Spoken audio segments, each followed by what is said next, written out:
All right, Jason. Well, when we now that we're back here, I'm going to change the pace a little bit. This is in no way a fun story. This is a pretty tragic, actually very tragic story. As I told you a little bit at the top of the episode, this story is about a young man who was drugged and sexually assaulted, and it led to his death. So again, not a happy story, not a happy ending here, but we'll tell you a little bit about what happened to Calum Simpson. On November 3rd, 2021, 24-year-old Calum Simpson joined a friend of his at the apartment of another man named Dylan Brister for drinks in Methil, Fife, UK. A fourth man, 21-year-old Cameron Allen, was also present. At some point during the day, the man Simpson arrived with left, but he decided to stay a bit longer, even though he'd only just met Brister and Allen a few hours earlier. A short time later, Brister offered Simpson a drink, which he accepted. The drink was laced with atizolam, which is an opiate referred to as street Valium, though it's up to 10 times stronger than real Valium. After consuming the laced drink, Simpson passed out. Brister and Allen proceeded to repeatedly sexually assault Simpson while he was unconscious, which is, just drugging someone in the first place is such a heinous thing to do. But, we've heard these stories. We've talked about these kinds of stories in different scenarios many times over the years and different projects that we've done. Just people, there's no good aspect so far of a story like this. Sexual assault, drugging someone, but to sexually assault another person who is unconscious is unconscionable. I'll never understand how anyone could make any justification for something like that. And it was two people that did it. Yeah. So they had to talk about it. They had to come up with a plan. Right. They had to go through with it. That's bad. Yeah. After the attack, Brister and Allen went to sleep. After the attack, Brister and Allen both went to sleep. When they woke up the next morning, they found Simpson cold and stiff, and they called for an ambulance at 12:03 p.m. When paramedics arrived, they pronounced Simpson dead. An autopsy showed a lethal mix of that opiate and alcohol intoxication as the cause of death. So just a mixture of, and maybe that opiate, that drug, would have been enough on its own to kill Calum Simpson, but certainly mixed with alcohol, and I don't know how much he drank, but it seemed like they were drinking for at least a few hours. So mix those together is never a good thing. As the investigation unfolded, Brister and Allen both came under suspicion. They told authorities that Simpson had consented to the sexual encounter and that he had taken drugs. Eventually, Brister confessed to authorities that he had given Simpson the drugs, though he said he took them voluntarily. But given the circumstances and the amount of atizolam in Simpson's system, their story didn't add up. Police would find out that Brister had won nearly 20,000 pounds gambling, and he used 200 pounds to purchase 1,000 atizolam tablets. British pounds, that is, for our Yankees out there, Yankee friends listening. Through further investigation, it was found that he had previously spiked a woman's drink with that same drug and had pushed several of the pills into yet another woman's mouth on a separate occasion. So essentially forcing her to take these pills. So he bought 1,000 pills. 1,000 pills. Yeah. Wow. Which is, that's crazy in itself. That's what would you possibly, what kind of grand plan do you have with 1,000 pills? Yeah, unless you're selling them. But I mean, I don't know if the guy was dealing drugs or not. It didn't say anything about that in any of the articles I read. But what are you going to use 1,000 pills to drug people? If They also discovered when speaking with neighbors that when the two men woke up and found Simpson deceased that morning, they first locked their remaining drugs in a safe and gave it to one of the neighbors to hold on to before calling for paramedics. And Simpson was unconscious for 10 hours approximately before paramedics were called.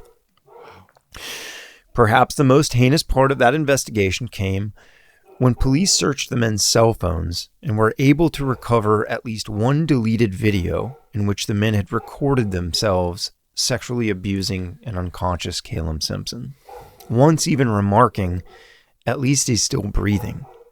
Ugh. In the video, Simpson is tied with rope at the wrists. So, however it was, I think the Scotland's, I don't know if it's Scotland Yard or the Scottish Special Crimes, I forget what it's called, the Special Crimes Investigation Division or whatever, was actually able to recover one of these videos. But apparently there were numerous videos on the phone of them over a course of hours sexually assaulting him while he was unconscious the entire time. I mean, it's just absolutely humiliating to someone who doesn't, I mean, we all know this, right? But like, they have no power. Yeah. They don't know what's happening. And then he dies. Like, what a terrible, terrible way to die. It is. And I think too, for the family of someone who's a victim like that too, and in the aftermath, it's thinking that your loved one, like, that's the last, whether they remember or if they're unconscious, they didn't know what was happening to them, but what if, or if they were partly conscious, or just knowing that that's their final moments is heartbreaking in itself to think about. I would not wish that kind of death on or experience on my worst enemy. I mean, it's just degrading, like you said, as a human being. Yeah. And, I know that's not the case here, but you actually bring up a good point. But can you imagine being kidnapped by someone and, I mean, I'll just say it, like having your throat slit and knowing that that's going to happen and that flash of your life before your eyes. Can you imagine that? No. Or almost being, someone's going to shoot you, or I just can't. I can't put myself in that spot. Yeah. I mean, yeah. And I think that's why so many people who've been in situations like that and survived, it's so traumatic that they live with that for the rest of their lives. You hear about that a lot. Obviously forms of PTSD and needing psychological help and psychiatry and just different things like that to cope and yeah, if you do survive, you're not out of the woods. There's so much to unpack and to deal with. No, and I think too that's a good point, Jason, that like people who do survive traumatic events like that and go on to you, of course the mental struggle is going to last for years if it ever goes away, but to be able to mentally not give up on yourself and okay, I'm going to carry on and have a life and do my best to get over this, that takes such an amazing amount of courage and willpower that I like to think that I have, if I was ever in a situation like that. But I guess you don't know until you're there, right? Yeah, and by the way, the world knows about it, or my neighbors know about it, or the city I live in know about everything that happened to me because it was in the papers. Yeah. Think about that too. Also uncovered was that the two men had planned this threesome all day long on November 3rd. The two had been using the dating app Grindr to find a third man for a menage a trois. And they were initially speaking with yet another man that they had met at a local Pride event in Dundee, UK. But that man backed out after Brister and Allen began talking about their desire to choke him and wanting to tie him up, as well as their talk about the use of drugs, which apparently the guy was like, this isn't for me. I'm out.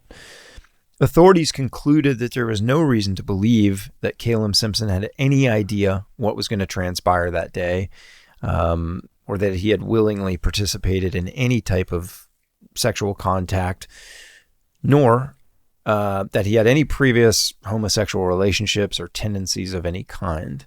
So why this guy was chosen, it seems like these guys were planning this, having a third and having this, whatever, an orgy, whatever you want to call it. And they couldn't find someone. Here's this guy. Our buddy brought him over. We're having drinks. He's going to stay and hang out. And it seems like he was in the wrong place at the wrong time. Yeah, he had no idea. He had no idea what he was walking into, it sounds like.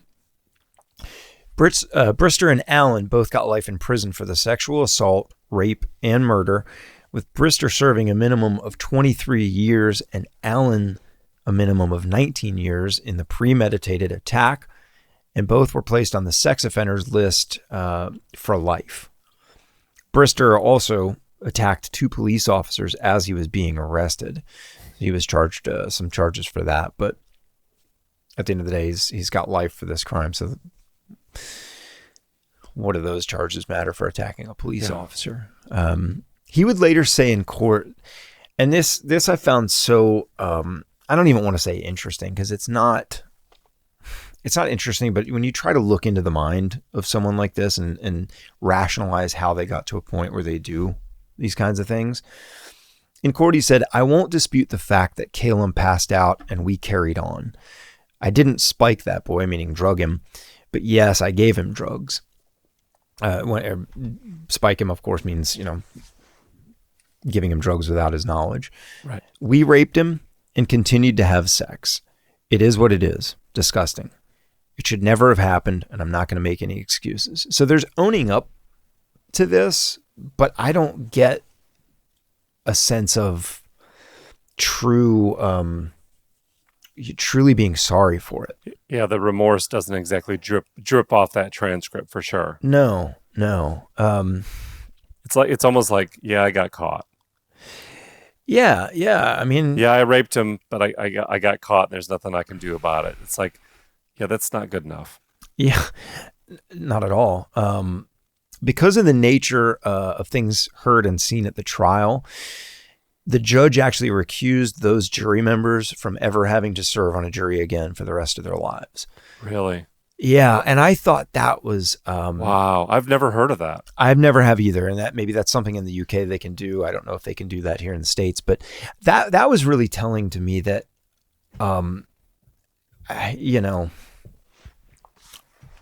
you and I are talking about this right now, and it's a horrible crime, and it's despicable, and it just kind of gets this feeling in the pit of your stomach, right, as you hear about these things. But I guess, yeah, to sit and actually hear every detail and see the videos that I'm sure they showed, some of these videos in court, how disturbing that is. Yeah, to actually be there and be present for that.